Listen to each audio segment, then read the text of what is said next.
Chapter 20. Ike had a tall cup of coffee, which he gulped down in an effort to stay awake. Just just a few miles out of town, he said, "Okay, kids, here's the deal. It's midnight. You have a long way to go, and I'm really already sleepy. Talk to me. I want to chatter. If I fall asleep at the wheel, we all die. Understand?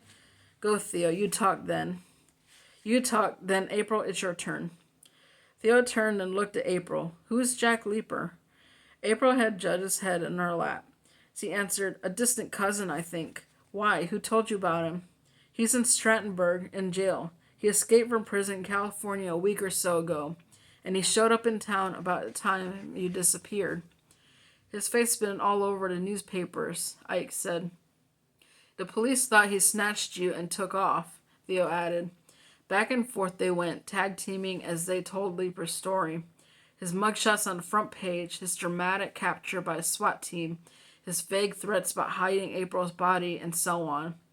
April, who was overwhelmed by the events of the past hour, seemed unable to digest the entire story. "I've never met him," she mumbled softly over and over. Ike slurped his coffee and said, "The newspaper said you wrote him letters. You guys were pen pals." "That's right." "Yes. About a year ago we started writing," she said. "My mother said we were distant cousins, though I could never find him in our family tree. It's not your normal family tree." Anyway, she said he was serving a long sentence in California, and he was looking for a pen pal. I wrote him, and he wrote back. It was kind of fun. He seemed to be very lonely. Ike said they found your letters in his cell after he escaped. He showed up in Strattenburg, so the police assumed he came after you. "I can't believe this," he said. "My father told me he talked to my mom and that he talked to the people at the school and that everyone agreed that I would be gone for a week or so. No problem. I should have known better." "Your father must be a pretty good liar," Ike said. "He's one of the best," April said.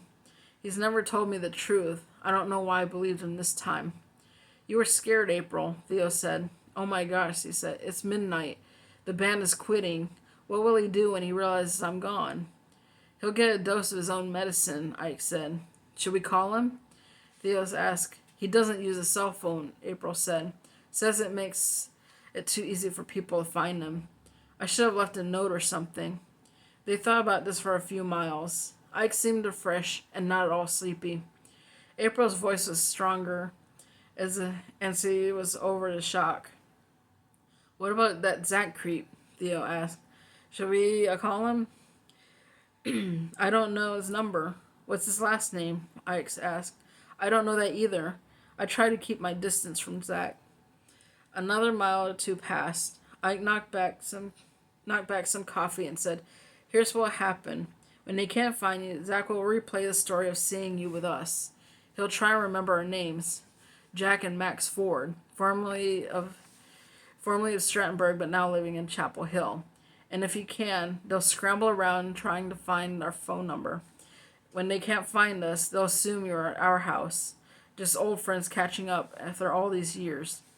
"That's a stretch," April said. "It's the best I can do. I should have left a note." Are you really that worried about your father?" Theo asked. "Look at what this guy did. He took you away in the middle of the night, didn't tell a single person, and for the past 4 days the entire town has been worried sick. Your poor mother is out of her mind. I don't have much sympathy for him, April." "I never liked him," she said, "but I should have left a note." "Too late," Ike said. "They found a body on Thursday," Theo said, "and the whole town thought you were dead." "A body?" she said. Ike looked at Theo, and Theo looked at Ike, and away they went. Theo began the story with their search party roaming through Strattenburg, passing out flyers, offering a reward, poking around empty buildings, dodging the police, and finally watching them cross the river as the police pulled someone out from Yancey River. Ike added a few details here and there. Theo said, "We thought you were dead, April, left floating in a river by Jack Leaper.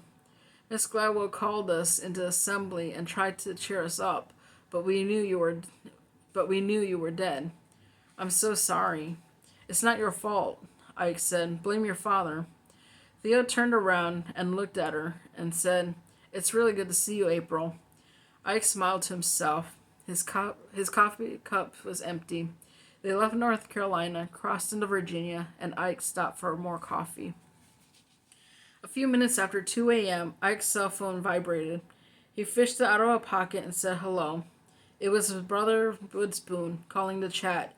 He and Miss Boone had just arrived home in Strattonburg, and they wanted an update on the road trip. Both kids were asleep, as was the dog, and Ike spoke softly. They were making good time. There was no traffic, no weather, and so far, no radar. Not surprisingly, Theo's parents were extremely curious about how we found April. Marcel picked up on the other phone, and Ike told the story of Theo and Chase Whipple playing detectives, tracking down the band, with a bit of Ike's help, then randomly poring over thousands of Facebook photos until they got lucky. Once they confirmed the band was in the area, they started calling fraternities and sororities and got lucky again. Ike assured them April was fine. He relayed her version of all the lies her father had told her. Theo's parents were still in disbelief, but also amused, and they were not really surprised that Theo had not only found April, but went to get her. When the conversation was over, Ike shifted his weight, tried to stretch his right leg, wriggled here and there in his seat, and then suddenly almost fell asleep. "That's it," he yelled. "Wake up, you two." He punched Theo on the left shoulder, ruffled his hair, and said at high volume, "I almost ran off the road. You guys want to die? No. Theo, wake up and talk to me. April, it's your turn. Tell us the story." April was rubbing her eyes, trying to wake up and understand why this crazy man was yelling at them. Even Judge looked confused. At that moment, Ike hit the brakes and came to an abrupt stop on the shouldered road. He jumped out of the SUV and jogged around it 3 times. An 18-wheeler honked as it roared by. I got in, yanked his seatbelt into place, and took off. "April," he said loudly, "talk to me. I want to know exactly what happened when you left your father." "Sure, Ike," she said, afraid not to tell the story. "I was asleep," she began. Tuesday night or Wednesday morning," Ike said. Ike asked, "What time was it?" "I don't know. It was after midnight, because I was still awake at midnight. Then I fell asleep." "Your mother was not there?" Theo asked. "No, she was not. I talked to you on the phone, waited and waited for her to come home, then fell asleep. Someone was banging on my door. At first I thought it was a dream, another nightmare. But then I realized it wasn't, and this was even more terrifying. Someone was in the house, a man, banging on my door and calling my name. I was so scared I couldn't think. I couldn't see. I couldn't move. Then I realized it was my father. He was home for the first time in a week. I opened the door. He asked where my mother was. I said I don't know. He said she had not been home the last 2 or 3 nights. He started cursing, and he told me to change clothes. We were leaving. Hurry up, and so we left. As we drove away, I thought to myself, leaving is better than staying. I'd rather be in a car with my father than in a house all alone. She paused for a second. Ike was wide awake, as was Theo.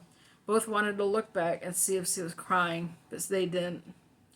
We drove for a while, maybe 2 hours. I think we were close to D.C. when we stopped at a motel next to the interstate. We spent the night there in the same room. When I woke up, he was gone. I waited.